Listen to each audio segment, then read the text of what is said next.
আজকের যে প্রসঙ্গে আমি আজকে আলোচনা করছি সেই প্রসঙ্গটা হলো জাতপাত মুক্ত বিভেদহীন বঙ্গবাসী সমাজ আমরা কখন দেখতে পাবো। কম্পিউটার রোবট যখন এআই যুগ কানেক্ট হয়ে গেছে এবং মানব সভ্যতা চূড়ান্ত থেকে জীবনযাত্রার মান আরো উন্নত বিশ্বে আরো উন্নত হচ্ছে, সেই যুগে দাঁড়িয়ে আমরা জাতপাত এর নোংরা খেলায় এখনো রয়ে গেছি। কখন সেটা থেকে মুক্ত হতে পারবো আমরা বঙ্গবাসীগণ? জাত জাতের হয়, এটা মানুষের নয়। যারা জাত পাত গোত্র দেখেন ওনারা মানবিক কখনো হতে পারেন না, ওনারা অমানুষ আমার মতে। আজকে সবচেয়ে দুঃখের বিষয়, আমরা সিলেটি সমাজ, নবীগঞ্জ সমাজ, হবিগঞ্জ সমাজ, বৈশ্য সমাজ, এরকম সমাজ গড়ছি আমাদের চারপাশে। আর সমাজপতিগণ শোভাবর্ধন করে চলছেন সামাজিক অনুষ্ঠানের খিচুড়ি পায়াস সাথে 16 নাম 32 অক্ষর, কখনো আবার মাছে মাংস বড়িভোজ হাতে কবজি ডুবিয়ে। এই সমাজপতিরা কি আমাদেরকে কোনো সত্যি ইতিহাসটা তুলে ধরতে পারেন না? ওনাদের কি সেই কর্তব্য নেই? আজ সিলেটি সমাজ, ওনারা কি সিওরটা বলতে পারেন না? নবীগঞ্জ সমাজ, ওটা নবীগঞ্জ নয়, ওটা নারায়ণগড়। হবিগঞ্জ সমাজ, ওটা হবিগঞ্জ নয়, অবিগড়।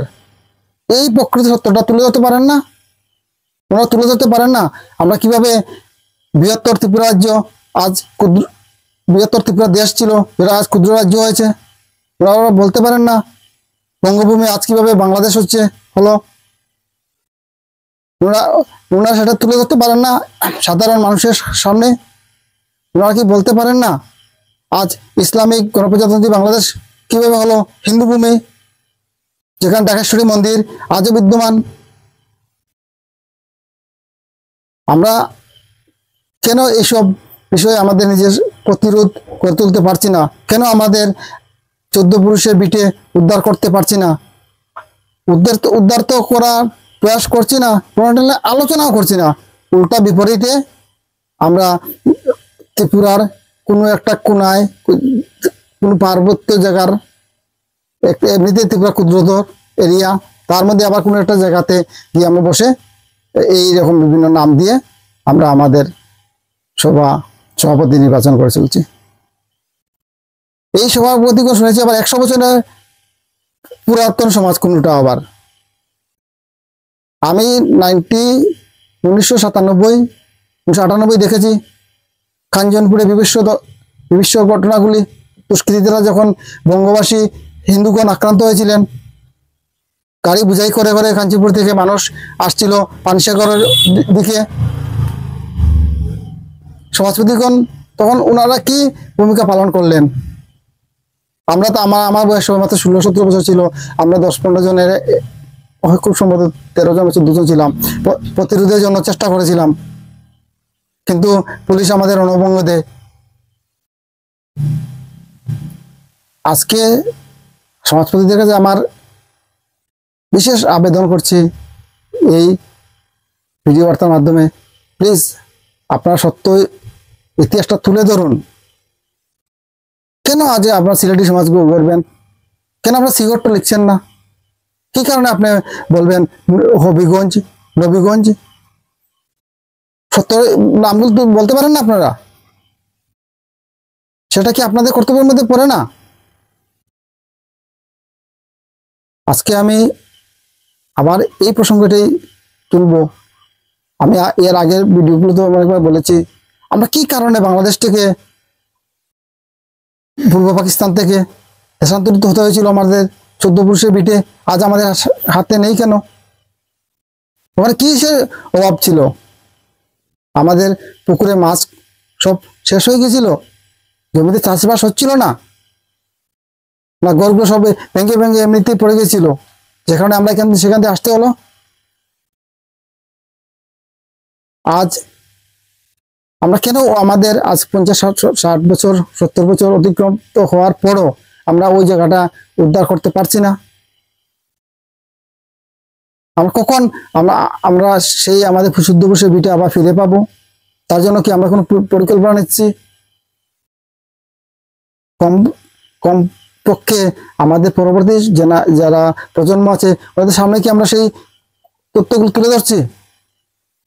ইতিহাস আমরা যেগুলো মুখস্থ করছি সেই ইতিহাসে তো অনেক কিছুই লুকানো আছে। বিভিন্ন রাজনৈতিক দল তার স্বার্থ উদ্দেশ্য দীর্ঘায়িত করার জন্য বিভিন্নভাবে আমাদেরকে কুণ্ঠাসা করছে। আমাদের মেরুদণ্ড যাতে সোজা না হয়, আমাদের মেরুদণ্ড ধ্বংস করার জন্য যা যা দরকার ওরা সব সম্পন্ন করছেন সুনিপুণভাবে।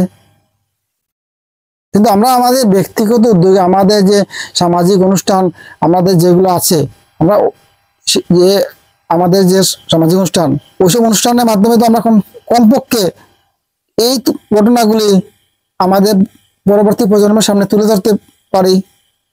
আমরা কি সেই ভূমিকা পালন করছি? হয়তো অনেক সমাজপতিগণ করছেন, যেটা আমার চোখে আসেনি বা আমার জ্ঞানের মধ্যে নেই। আমরা কি এতই দুর্বল আমাদের স্মৃতিশক্তি যে আমরা 70 বছর 180 বছর আগের সেই নোয়াখালী দাঙ্গা, সিলেটের গণহত্যা,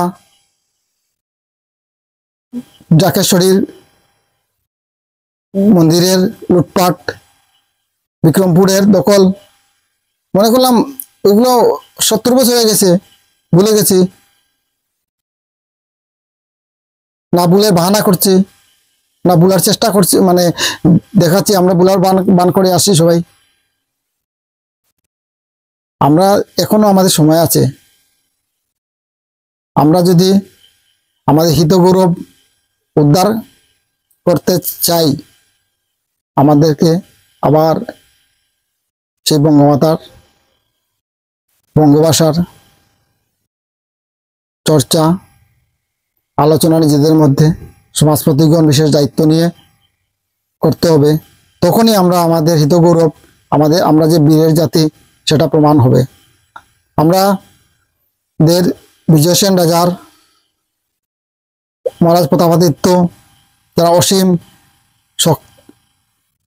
শক্তি এবং বিজয়ের আমাদেরকে উপহার দিয়েছিলেন, ছত্রপতি শিবাজী মহারাজ যিনি হিন্দুত্ববাদ সরকার গঠন করেছিলেন, আমরা কি ওনাদের ইতিহাস ভুলে গিয়েছি? আমরা কি আবার আমাদের সেই বীরের পরিচয় দিতে পারবো না? আপনারা তৈরি হন সেই বীরের পরিচয় দেওয়ার জন্য, নিজেদেরকে সেই রকম গড়ে তুলুন। নমস্কার।